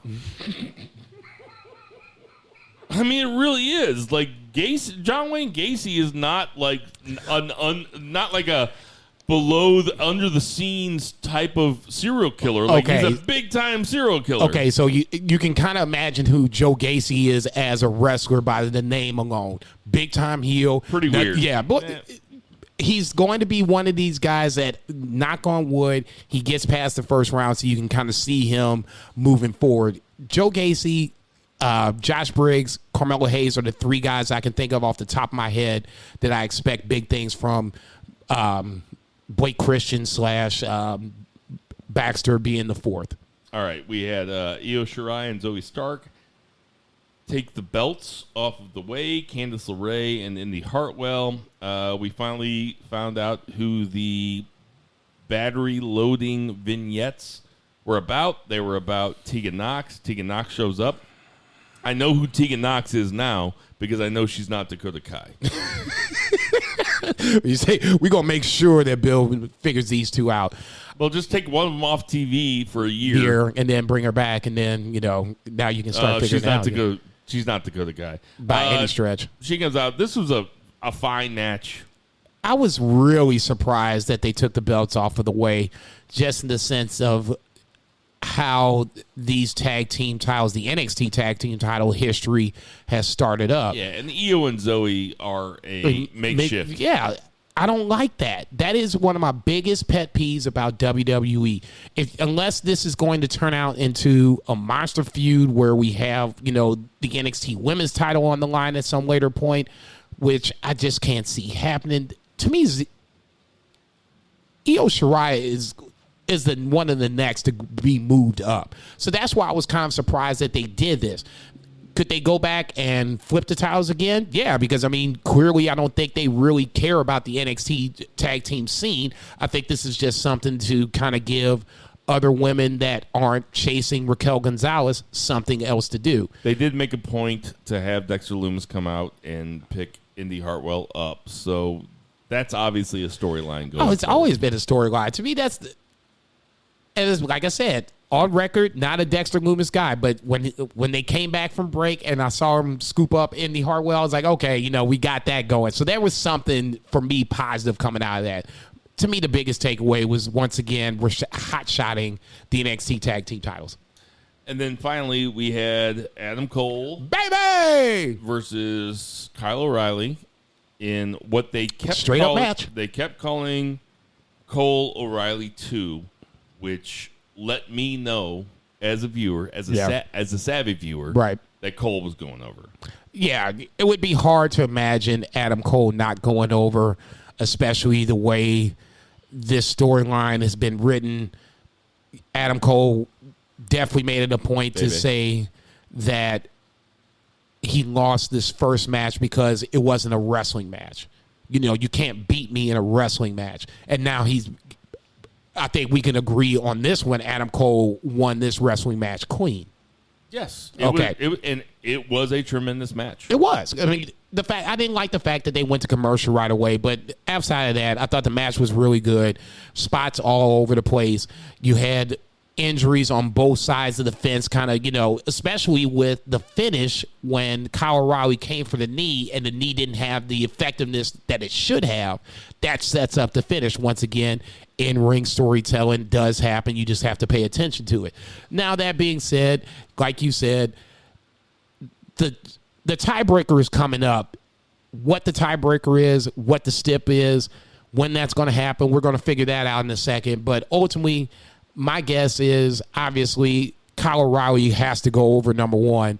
And number two, this should lead into Adam Cole finally going up to the main roster and figuring out, what's going to happen from that point. If I had to do it, I would probably go with him on Raw versus SmackDown. I mean, you're Adam Cole versus Lashley or Roman Reigns is going to be a mismatch any way you kind of slice it or dice it. I think in realistic terms, Roman Reigns is going to hold the title for a little bit. Bobby Lashley is going to have to cough it up at some point. I wouldn't have a problem with him coughing up to Adam Cole. I disagree a lot. I think that Kyle O'Reilly shouldn't win this. I think that Adam Cole should win this. I think Kyle O'Reilly has been elevated by the feud in and of itself. Somebody, did you say that this was Ciampa Gargano revisited, just different names? No, it doesn't. Does it feel like it? It doesn't feel like a blood feud the way that Gargano Ciampa was. Agreed. And I think that is more of a testament to how good Ciampa and Gargano were and how much I don't like Kyle O'Reilly's character. Kyle O'Reilly, Adam Cole seems rock solid, right? Like it seems like his character is set in stone. He is he's the man, so to speak. Right. And that Kyle O'Reilly is Undisputed Era behind him or not. Undisputed Era behind him or not. Adam Cole comes off as being the kingpin. He's a better performer. Agreed. He was the guy. Right. In the Undisputed Era. Right. And he is still the guy. And O'Reilly's babyface persona is garbage. I mean, his in-ring ability is second to none. I mean, he's great. He's great. He could wrestle anybody. I'd watch him wrestle Shingo. I'd watch him. Him and Kushida last week I thought was amazing. I loved it. We talked about it. I loved it. It was a technical masterpiece. But wrestling, I'm putting on my Vince Russo hat now. Right. Wrestling is not all in-ring ability. No, I agree with that. There has to be a build. It has to be a character, and his character sucks. I'm not going to disagree with that. I'm not a huge fan of the Kyle O'Reilly character. I just think I know he lives in St. Louis, which means he might be listening right now. He could live in this apartment complex. I don't even know. The good thing about this is he's probably not living on this floor because there's 6 apartments and 3 of these apartments are now vacant for one reason or another. So he's probably not living on this floor. Oh, there were some motherfuckers fighting outside. Shocker. This chick was yelling at some dude that was yelling out of the window. You're like, oh, you're going to leave me? She's like, I'm going to leave you. And I'm carrying in my...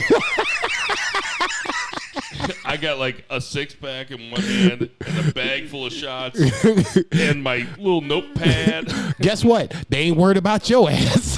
No, they weren't. She didn't even look at me. I'd say, I could do a cartwhile here if you want to. No, so fantastic. I guess it could have been Kyle O'Reilly yelling out the window. I couldn't see his face. Yeah, I was getting ready to say it could have been it. I'll just say this. I'm not disagreeing with the fact that I'm not a huge fan of the Kyle O'Reilly character, but I just think that ultimately it's time for Adam Cole, baby, to be moved up. It's okay if he takes this loss to Kyle O'Reilly. It will elevate Kyle O'Reilly. Kyle can stay. Adam Cole moves up to whatever brand. I don't care really. My personal preference, like I said, would be Raw versus SmackDown because nobody's beating Roman Reigns for a hot minute. Yeah, but we're getting ready to talk about how bad Raw is. Like, listen, it's not my favorite part of the podcast to sit here and shit on Raw. But I don't not enjoy it. You ain't shit. Let's go ahead and take a dump on it. Let's get to it. But just as a cap on O'Reilly Cole, it was a good match. It was a great match. For the middle match, I thought it was good. I expect the tiebreaker match to be the match. How we get there, what the stip is, because it just like Gargano Cole 3. Yeah, I need this Joker to be the match because now, like, I agree with you. It's not at the level of Gargano Ciampa. It's the next step down, but they're building up to it to be like that. And this third match has to be the one. You know what I'm saying? Agreed. Whoever goes over, I'll let you figure it out. For me, like I said, Kyle O'Reilly has to go over because he's the one that's ultimately has to stay versus Adam Cole, baby, that should have went up a year ago and they didn't do it. Shit, it was like a year and a half ago when he was like running rampant, you know, on right around Survivor Series when he was the NXT champion. I mean, god damn, that was a good time to go ahead and bring him up, and they didn't. Pandemic happens. Okay, I get that. This makes perfect fucking sense. I just think you just keep Cole as strong as possible. I just don't think that O'Reilly is the performer that Cole is. As a performer, when you say that, that's everything where it's bell to bell and what happens outside the ring. Adam Cole runs laps around Kyle O'Reilly holding the stick in his hand. I will give you that. In ring, I can see it being a push. I can see it. Yeah. Okay. Kudos to Kyle O'Reilly because he could do more things in ring. All right. Yeah. Well, he can do more things in ring except for. Well, okay. This is not. Adam Cole has been in a lot more big matches than Kyle O'Reilly. So I have seen everything that not everything that Adam Cole can do, but I've seen so many things that Adam Cole can do. Especially that the Gargano Adam Cole WrestleMania Takeover match, the best three falls. 2 out of 3. That's one of the greatest matches I've ever seen. Like, legit, one of the 5 greatest matches I've ever seen. Japan, it was really fucking good. Japan, old school WWF, whatever. It was really fucking good. It was incredible. I mean, my wife marked out. That's saying something. I know. I have yet to see that from Kyle O'Reilly, and I like Kyle O'Reilly a lot. No, and I'm not going to disagree with that, and I'll say this, and we can move on if you want to. I think a big part of this, a problem of this is that all these matches that we're looking for from Kyle O'Reilly didn't happen on the NXT umbrella. New Japan, ROH is a lot of his foundation. And then when Adam Cole came over, Kyle O'Reilly and Bobby Fish comes over, they're basically the Supremes to Adam Cole, Bebe's, Diana Ross being the lead singer. So I can kind of get where you're going with it, but ultimately, at some point, you got to give Kyle O'Reilly and these other guys a chance to see if they can do this or not. Adam Cole is a proven commodity. Can Kyle O'Reilly be a proven commodity? If he can't, then you need to start building up the next person so that way you always have a champion with 2 or 3 challengers. And, you know, hopefully 1 or 2 is probably right. 2 or 3 is probably what you're really shooting for at the end of the day.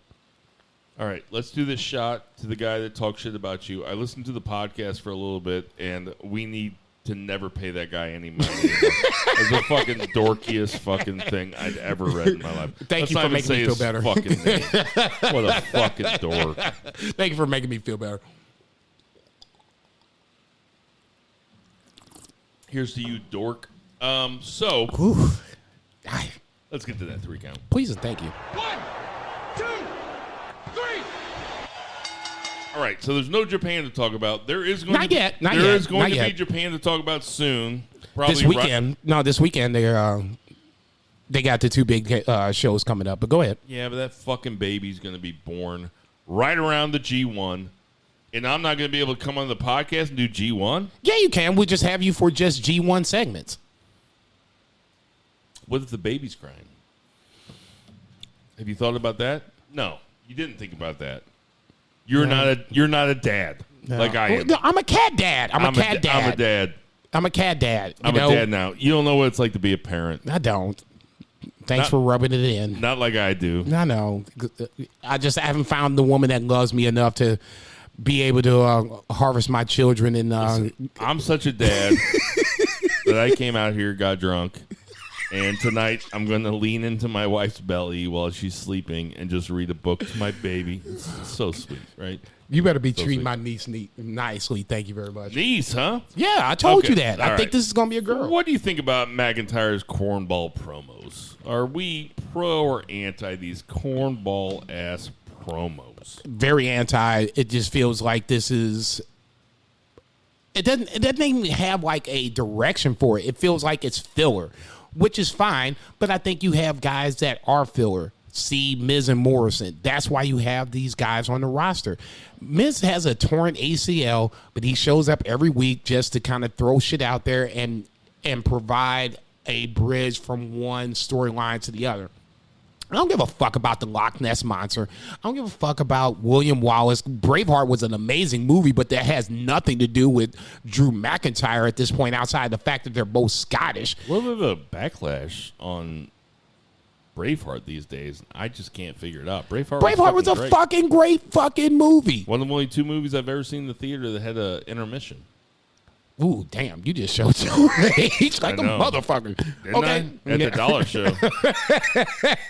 Really showing your age. I don't get it. I mean, Drew is over, so he can probably get away with stuff like this. But I mean, it doesn't help where he does stuff like this, and there's guys like me that are saying that you should, Drew should take a step back. This is, not necessarily hurting my argument. You're not making me want to see him winning the Money in the Bank. I think they're turning him heel. Really? You can't say that when you have Jinder Mahal attacking him and stealing the sword. That's fucking babyface 101. Yeah, I know, but I think that might be a slow burn. These promos are not... They don't make sense. I don't know whose idea it is, but it's not good. They don't make sense. They're not wrestling related. Speaking of Jinder Mahal, I was happy to see Jinder Mahal back. I like Jinder Mahal. Gross. Jinder Mahal has...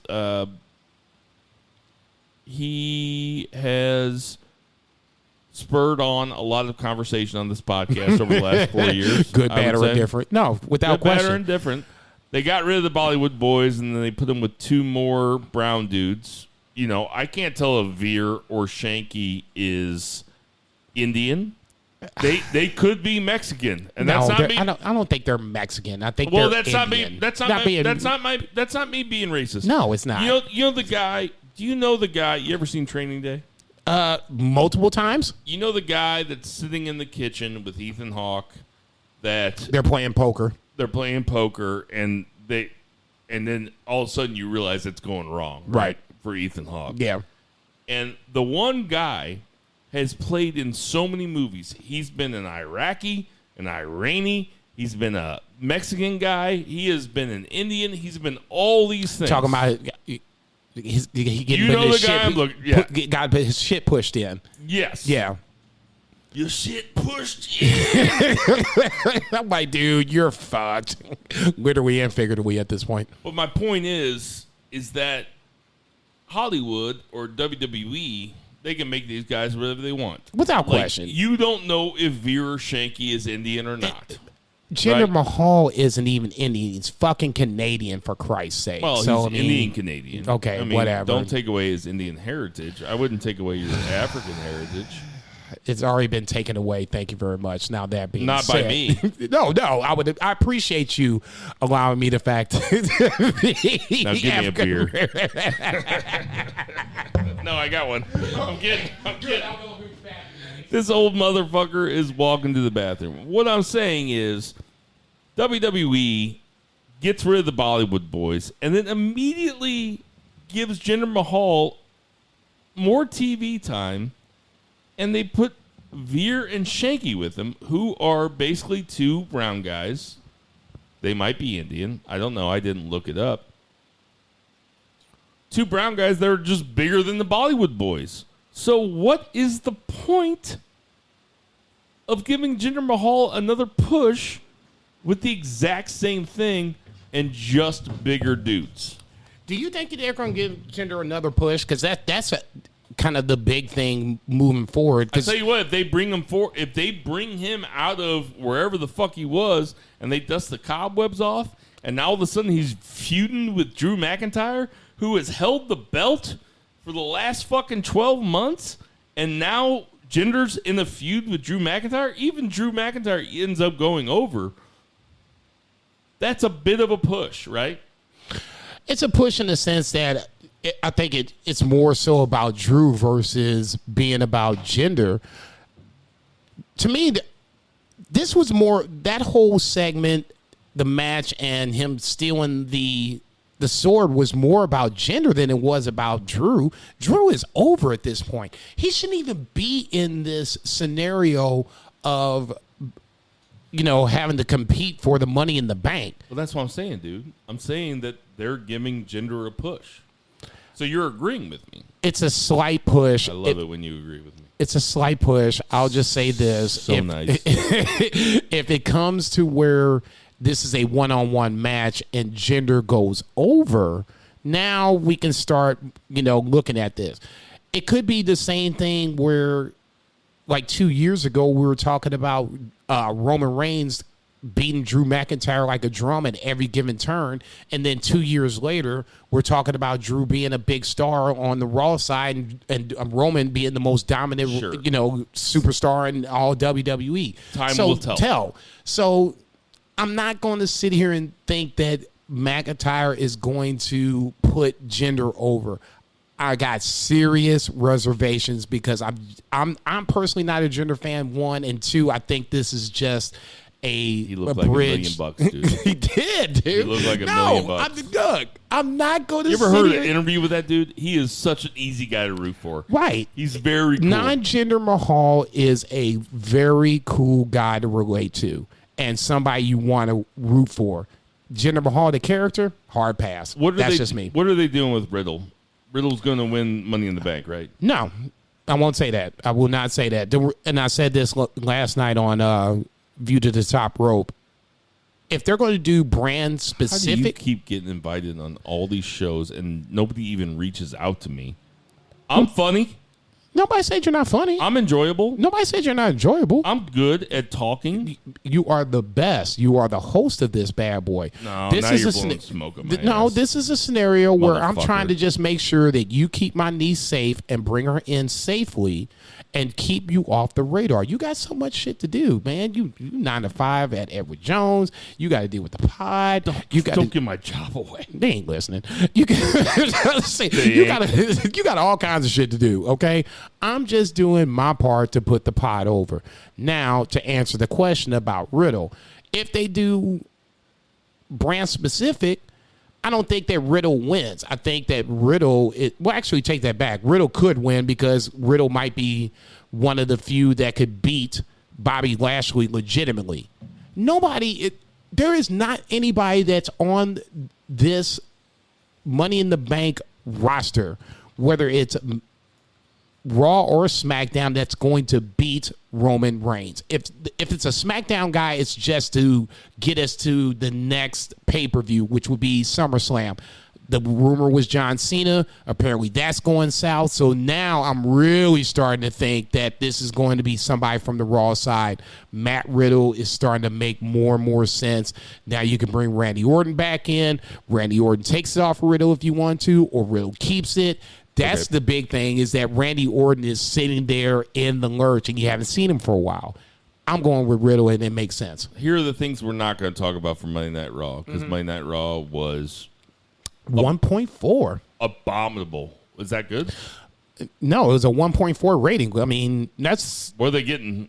No, it's going continuously down. This is brutal. All right. When you saying that AEW is just cracking 1 million and Raw that's been on network TV for so long. This is the thing that Vince Russo was talking about. He was like, well, you're always going to have the marks. The marks are always going to watch. And it's like, touche. Yep. We're going to watch and we're going to bitch. And he goes, but when you don't have the marks, you have to start doing other things. You have to have comedy. You have to have sex. You have to do all these things other to bring other people in because non-wrestling people are not going to watch wrestling shows. Agreed. I don't know if I agree with that. If you tell a wrestling, if you tell a story, stories that are not relatable, but that you can buy into. No, that to me that's the same thing. It's relatable. Okay. Well, Steve Austin was the most relatable because he was a guy that hated his boss, right? Who doesn't hate your boss? That was the most relatable thing that you could have. Okay. Steve Austin hated his boss and used to beat up his boss, hit him with a bedpan. Yeah. We can hit all the same shit that everybody knows from 21 years ago. You don't have to go down that rabbit hole. Here are the things we're not going to talk about, though. Okay. We're not going to talk about Ricochet versus Morrison. We're not going to talk about the 4-on-4 women's match. We're not going to talk about Mansoor versus Ali in a 2-minute match. We're not going to talk about Mason T-Bar losing the Lucha House Party. This might actually be a new segment. Oh, shit. What we ain't going to talk about. Come on, man. I mean, damn. What we going to have fun with? You know, Well, yeah, but everything can't be just, yay, AEW, yay, New Japan. And yay, NXT. Yeah, no, but this is what we're not going to talk about. We're not going to talk about Cedric Alexander and Elias versus Jackson Ryder and R-Truth. Brutal. And we're not going to talk about Lashley and MVP versus the New Day because it was completely predictable where Kofi pins MVP. Right. Who watches that? Now, this is what I'm talking about compelling storylines. Okay. Who watches that, sees Kofi pin MVP, and thinks that means that Kofi's going to have an actual chance against Lashley? I'll just say this. I'm not going to sit here and say that Kofi has a chance to beat Lashley. Stevie Wonder sees that Lashley is going to win. I think this is more of a bigger... Stevie Wonder can see. He can see, actually. Check it out on YouTube. Yeah, Ray Charles can see that Bobby Lashley's going to go over. All right. He's actually blind. Anyway, if Big E wins and goes over to SmackDown or goes over to Raw, now you can have the New Day back. You can have possibly Big E beat Lashley and then still have this heel turn nuggets that MVP has kind of been plugging into Kofi, and you can do it that way. Do you think that's actually going to happen where Kofi turns heel? What do you think the chances are of that happening? Come on. What are the chances? 25%? No, I think that's, and I'm stretching down 25%. I hope it happens. That would actually, no, that's what I think. That would be the first interesting thing to happen on Raw in a hot 3 minute. years. Okay, so that's what I'm saying. We're getting to the point where now Bobby Lashley is starting to run out of opponents, and SummerSlam's around the corner. Brock Lesnar, okay, that makes sense. From there, okay, that's. They shouldn't have broke up fucking Hurt Business. Then we wouldn't have had half of this problem. You know what? I never did that. I never did this. That's it for the 3 count. 1, 2. R.I.P. Cedric and Shelton Benjamin. From Ringside. So now we're on the second part of the odds and ends. Okay. Edge comes out, cuts a promo, and actually does a better job than I thought he would in terms of explaining it, because he said that he would have had the pin several times that Daniel Bryan wouldn't have broken up the pin. That's long-term storytelling. I'm not going to go back and watch the match to make sure that's true. But no, it was true. And the fact that Daniel Bryan, for a lot of fans having a problem with the storyline, Daniel Bryan shouldn't have been in the storyline to begin with. Edge won the Royal Rumble, which he reiterated off the jump.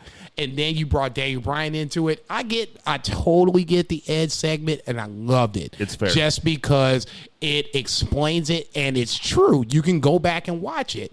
Now, from that point, the WrestleMania is what WrestleMania is. And now this is where, receipt in hand, I'm coming back to getting some of that ass. Then we had Big E and Shinsuke Nakamura versus Apollo Crews and Baron Corbin. Baron Corbin they're telling a story with him. Apparently, it's cracked out. Apparently, your boy is cracked out. Apparently, WWE just trademarked the name Happy Corbin. So Corbin being depressed looks like it's going to lead somewhere. That's some inside To happy baseball. Corbin? I mean, what? Is he going to have a golf club? He's going to swing, hit balls 400 yards? I mean, what the fuck? That doesn't even make sense. I'll tell you what. I golfed yesterday. How'd you shoot? I mean, after a bunch of shots, I was pretty happy. That's happy Vegas, not happy Corbin up at this motherfucker. I'll tell you what. You take Corbin out on the golf course with me, I hit a couple good shots. He hits a couple good shots. We're taking a shot. We're going to be happy. Bailey and Bianca Belair, nothing. KO versus Sami Zayn was a fucking What I thought it was going to be. great match. Yeah, it's a last man standing match versus the two guys that Maybe my favorite last man standing match in the last 10 years. And you don't like last standing matches, I hate which them. is on record on this pod. It was what it was, but I mean, it was still good. And that's what I love about these guys. And I wish they would have did this in Hell in the Cell, even with the cell up there. I still think you could have did this and then come back, have this Money in the Bank match as a last man standing match, and nothing would have changed. KO deserves to be in this match because honestly, I think this is one of those times where if you wanted to do heel versus face, or heel versus heel, you can do it. Or if you wanted to do a brand split, you can do that, where KO can easily go over to Raw and challenge Bobby Lashley if he's the champion. And then you obviously have... I like that a lot. And then you obviously have Roman Reigns and KO with the history going with that. I like that a lot. Zelina Vega makes her return. They have another Liv Morgan thing where she's pissed off that she's not in the Money in the Bank, which means she's going to be in the Money in the Bank. I've been watching wrestling long enough. Look at you. What do you think about Zelina Vega coming back to WWE? I think it's good because I think, honestly, I think WWE, especially on the women's side, needs bodies. And I'm saying that Zelina is just a body. Well, I think this, got a body. yeah, but I think ultimately, I'm a red-blooded American male. Yeah, and then I'm the single red-blooded American male, so I can definitely say that shit. I think ultimately this leads into Liv getting into Money in the Bank, but does this lead into Sonya also getting into Money in the Bank? There's 2 spots left, so I think Liv gets one, maybe Sonya gets the other, and then from that point, the infighting can begin. Ultimately, I would have a huge problem if Alexa Bliss didn't win this whole thing the way they've invested in that storyline. Okay. Good, bad, or indifferent. And last but not least, Jimmy Uso comes out before getting the DWI. Because he got a DWI over the weekend. But he comes out, they put him in the big spot, Edge kicks his ass. Multiple big spots. No. I mean, he was throughout the fucking show every fucking time. Yeah. Come on, man. I mean, look, I'm not going to sit up here and say I have not driven drunk before. Done it, been there, done that. And this is way before. What? Yeah, shocking, I'm sure. This is way before, you can have, people pick you up at the corner on your phone. It was either taxi cab or I'm driving my narrow ass home. So obviously I took the latter. Now, that being said, in 2021, if giving the same options as a WWE superstar, okay, Jimmy, it might be a scenario just to get your narrow ass back to the fucking hotel. Maybe somebody else could drive. You're also old enough to know that some motherfuckers just can't be talked to. This is true. And Jimmy might be one of them motherfuckers that has to continuously learn the hard way. I don't like the fact that Jimmy is getting caught up like this because I've said this on this pod many times. I want Jimmy, Jay, and Naomi to all be next to Roman Reigns and be that bloodline and dominate SmackDown. Now, Sure. Jimmy can't just sit here and be cool after you've gotten off multiple times. Can't be Bill. Look, at a certain point, I want to be sympathetic to Jimmy. I just fucking can't. And this is the guy that's done it multiple times. I get it, but damn, man. If I was getting away with shit when you caught me multiple times and got away with it, then I can sit up here and say, okay, maybe we can give Jimmy a little slack. No, man, when they caught my ass, it was some hoop jumping. I can't sit up here and say Jimmy should get another chance if Jeff Hardy doesn't get another chance. Man, look, Jeff Hardy is the same person that Jimmy Uso is. They both should be in that same little spot where, look, sorry that you motherfuckers can't get your shit together. However, you motherfuckers need to sit on the side. Jeff Hardy doesn't need to be back in the main event spotlight. Look, man, been there, done that. Sit your ass down and go to AEW. I don't give one rat's ass. He could have hit somebody like I could have hit somebody like Jimmy Uso could have hit somebody. We're all in the same fucking boat. At the bottom line, Jimmy Uso needs help. And he's not going to get help from anybody else. He's going to have to hit the rock bottom for himself. And then from that point, hopefully, knock on wood, he can get his help. From at this point, I'm a little disappointed because as a fan, I wanted to see the bloodline come back together, and Jimmy Uso's kind of fucked it up in one way, shape, or another. This is banned from ringside. All right, we got some birthdays this week. Oh, shit. Marcel Bartel, He's alive. I saw him. 31. Kevin Nash is 62. Pretty sure he's still alive. Starcast. Mark Marrow, best known for losing his wife to Brock Lesnar. Pretty sure he's still alive. Yeah, He's still alive. He's 61. He didn't hang himself afterwards, so we're good to go there. Holy shit, Jesus Christ. Well, I mean, come on, man. Shelton Benjamin is 46. Definitely alive. Gilbert is 62. I'm still saying he's alive. Tyson Kidd is 41. Behind the scenes, alive. Jeff Cobb. Can't wait to see Jeff Cobb fight In the another G1, match. He's nah, G1 is gonna be his Hurricane shit. Helms. I met him at Starcast. Starcast. He's 47. Starcast, sorry. Sami Zayn is 37. Saw him on Brock TV. Lesnar is 44. Coming back. X-Pac. Do you want to guess how old X-Pac is? I always do this to you. I want you to guess. No, that's fine. He's got to be older than me. 52. 49. Shit. Double J, Jeff Jarrett, 54. Bubba Ray Dudley, the aforementioned, is 50. That's it? That's it. I mean, according to the internet. And the internet's never wrong. And Charlie Caruso is 34. Hey, everybody, we know there's tons of podcasts. Sorry, Black Girl to listen Raven. to, so we Charlie Caruso belongs to me. appreciate you guys listening to our podcast. For Murray the Murray Man Murray, Check. for Lucha Chris, Check. check out his new podcast as The What If of Wrestling. Check. For Bill's Beard Company. Check. For Jason's Cats. They're hiding somewhere. Billy Lucifer, I'm coming for you in 2 seconds. Check, check. Two Beard Zach Pullman was back tonight. For Two Beard Zach Pullman. Portland, Oregon's in the house. For Check. Jason Conius Bill, I am Bill Konnichiwa, Vega. bitches. Everybody, Check. support your local weed Check. dealers. Black Lives Check. Matter and boo the heels. Boo!